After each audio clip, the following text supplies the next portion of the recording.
Halo Sobat Perbusbi, ketemu lagi di podcast Pustakawan Serba-Serbi, serial bahasan seru bareng BI volume 3.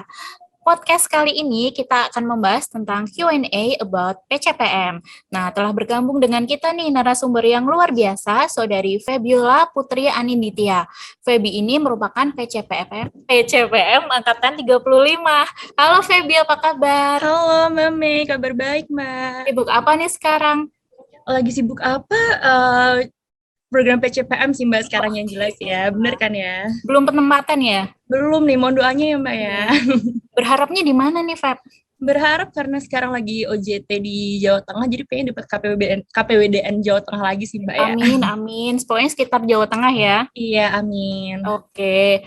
Sobat Perpus B, podcast kali ini tuh kita mau bahas Q&A tentang PCPM dari pertanyaan-pertanyaan netizen di Instagram Perpustakaan.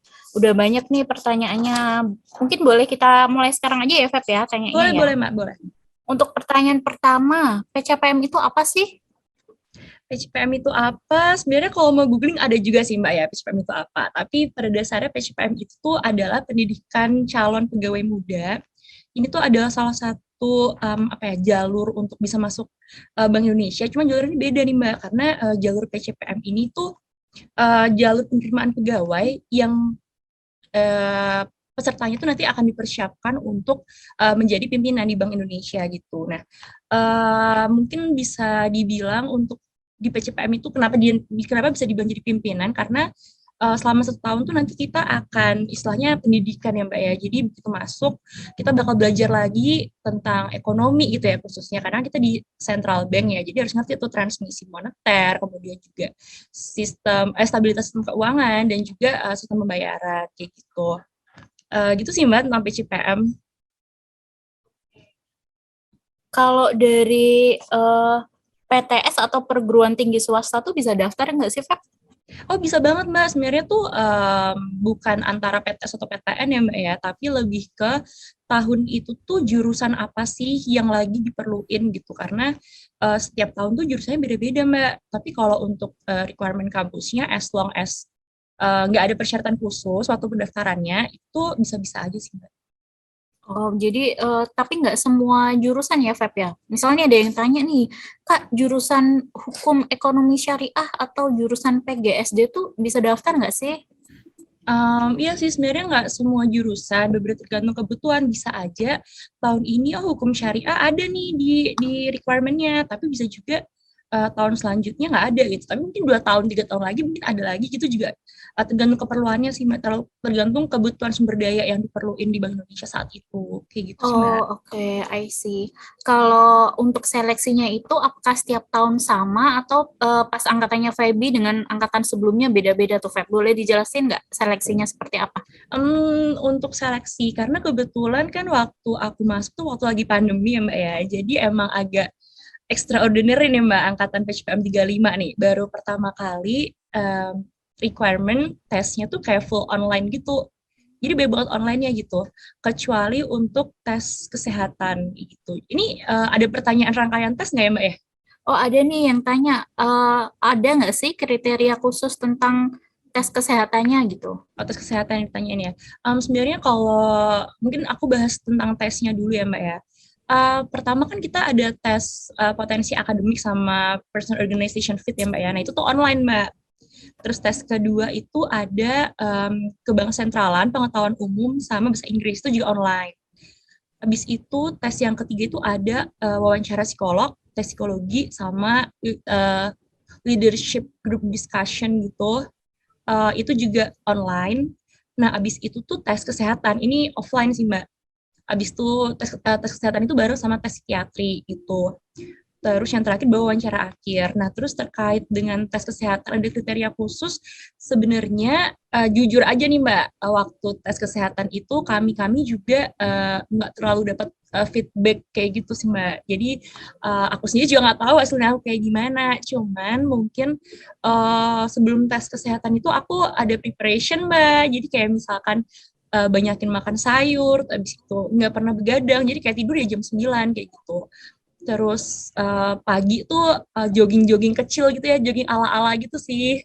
Habis itu rajin minum susu kayak gitu sih Mbak. Jadi kalau persyaratan khusus kayak nggak ada, cuman harus well prepared sih tetap kayak gitu Mbak.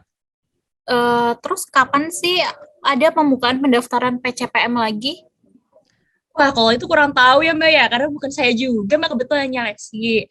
Tapi beberapa angkatan belakangan ini tuh hampir setiap tahun buka Mbak, 1 tahun sekali tuh buka Mbak. Dan kebetulan aku kan angkatan 2020 ya Mbak berarti. Nah, kemarin 2021 itu baru aja ada pembukaan juga untuk PCPM 36 Mbak. Mungkin 2022 nanti akan ada pembukaan ya Mbak ya untuk PCPM 37.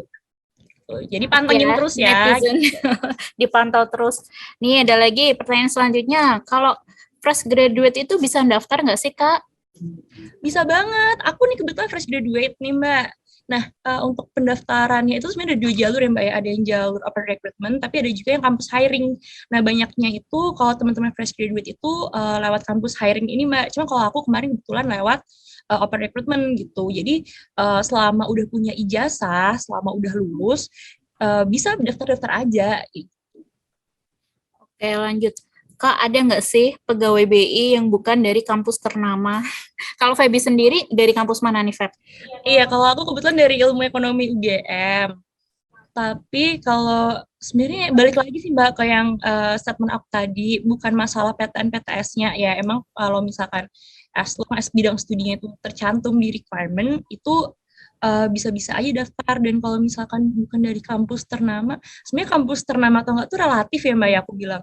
Tergantung dari pribadinya dia sendiri. Kalau misalkan dia eager to learn, karena jujur di Indonesia itu tuh aku kayak learning every day Mbak. Jadi kayak tiap hari aku belajar suatu hal yang baru gitu. Jadi walaupun bukan dari kampus ternama, asal dia senang belajar, senang tahu hal baru, itu aku cocok ada di Bank Indonesia gitu. Nah, ini pertanyaan selanjutnya. PCPM itu nanti kerjanya di Jakarta atau di mana aja sih, Kak? Iya, kalau untuk PCPM sendiri itu bersedia ditempatkan di mana aja gitu. Karena kebetulan kita punya banyak kantor perwakilan wilayah dalam negeri maupun di luar negeri itu. Jadi nggak menutup kemungkinan hanya di kantor pusat aja, nggak menutup kemungkinan hanya di dalam negeri aja, bahkan bisa juga di luar negeri gitu. Kayak aku sekarang Wow. waktu pendidikan memang di Jakarta ya, di pusat, tapi sekarang aku OJT-nya di KPWDN Jawa Tengah kayak gitu. Nah, nanti waktu penempatan entah bakal di mana lagi nih gitu. Mohon doanya ya teman-teman. Mohon doanya ya netizen ya. Mohon doanya. Selama OJT ini, Feby ini belajar apa aja sih di KPWDN Jawa Tengah nih?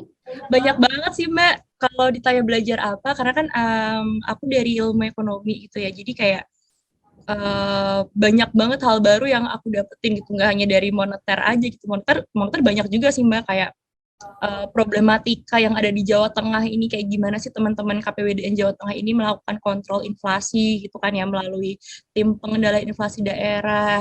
Terus juga di sistem pembayaran juga sekarang kita lagi gencar kris. Mbak udah pakai kris Udah belum? dong, Udah netizen dong udah pakai kris pastinya. belum nih? Nah udah dong, aku setiap transaksi sekarang pakai kris nih Mbak. Malah promosi nih. Iya, jadi banyak banget sih kayak gimana sih kita terkait kris itu sendiri ya Mbak ya. Karena kan kemarin selama pandemi kan banyak banget ya transaksi yang dilakukan secara digital. Dan teman-teman BI Jawa Tengah ini juga membantu gimana sih transaksi ini tuh bisa berjalan dengan lancar. Salah satunya dengan menggunakan digitalisasi itu tadi Mbak, lewat kris itu juga aku belajar tentang uang palsu kali ya, kan lagi marak ya Mbak ya di sosial media ada transaksi uang palsu. Nah di situ juga aku dapat ilmunya tuh gimana sih caranya membedakan uang palsu. Pasti teman-teman udah familiar dong ya sama slogan dilihat, diraba, diterawang. Kayak gitu sih Mbak. Terus juga sebagai seorang banker juga gerak hati ini untuk membantu peredaran uang layak edar nih Mbak. Karena kan sekarang di masyarakat kita banyak ya uang-uang yang udah lecek, di staples, gitu kan beredar. Nah, kita juga sebagai central banker yang generasi muda tuh gimana sih cara kita bisa membantu juga peredaran uang yang layak edar di masyarakat, gitu sih Mbak. Oke, pertanyaan selanjutnya nih. Kenapa sih milih untuk daftar PCPM di BI? Aduh, pertanyaannya kenapa pilih PCPM? Tadi sih Mbak, karena latar pendidikan aku kan dari ilmu ekonomi dan kebetulan waktu kuliah dulu aku senang belajar macroeconomics moneter, terus juga international moneter juga. Jadi pengen banget bisa ada di Bank Indonesia gitu. Dan yang tadi balik lagi sih Mbak, karena emang anaknya seneng belajar ya Mbak ya, walaupun dia agak malas-malas itu, tapi ya pengen belajar suatu hal yang baru gitu lah ya tiap hari. Dan kayaknya Bank Indonesia tuh bisa provide dengan aku terus belajar itu harus akan ilmu. Oh, wow. Enggak juga sih sebenarnya praktiknya ya kayak gitu. Jadi kayak ya itu tadi sih Mbak, balik lagi karena di Bank Indonesia tuh kita belajar hal baru, banyak ketemu teman-teman yang senior yang benar-benar hebat di bidangnya. Jadi kayak aku seneng banget sih Mbak dari Bank Indonesia. Oke, last question nih. Dari Feby, tips dan trik biar bisa keterima PCPM apa sih? Kalau tips dan trik nggak ada sih Mbak tips dan trik khusus gitu. Cuman aku mau pesen aja buat teman-teman yang tertarik untuk masuk ke program PCPM. Yang pasti jangan takut mencoba gitu. Even kamu adalah fresh graduate gitu. Karena aku sendiri juga fresh graduate kayak gitu. Mungkin awalnya memang melihat teman-teman saingan-saingannya juga kayak takut gitu. Cuman beneran percaya semua kemungkinan tuh bisa terjadi gitu. Yang terpenting once kamu memutuskan untuk daftar PCPM ya harus serius gitu, harus serius belajar gitu ya, belajar walaupun ya belajar ekonomi lah, belajar apapun lah, termasuk juga preparation untuk kesehatan kayak gitu. Dan, ini klise sih sebenarnya, tapi itu tetap berdoa kayak minta sama Tuhan diberi yang terbaik dan minta restu juga sama orang tua gitu, jangan sampai kamu tes tanpa tahu dari orang tua nggak ada restu kan sedih banget ya gitu. Pokoknya itu tips dari aku. Wah, menarik banget nih bahasanya. Oke deh, makasih ya, Feb. Semoga menjawab pertanyaan-pertanyaan netizen dari Instagram Perpus BI. Atau Feby juga mau promote nih, IG-nya apa nih? Aduh, nggak usah deh Mbak. Mending daftar dulu PCPM nanti kalau misalkan baru kenalan ya. Oke. Ada nggak closing statement buat netizen-netizen yang pengen daftar PCPM, Feb? Tetap belajar, semangat. Jangan lupa minta sama Tuhan diberikan yang terbaik. Dan yang paling penting, jangan lupa minta restu dari orang tua.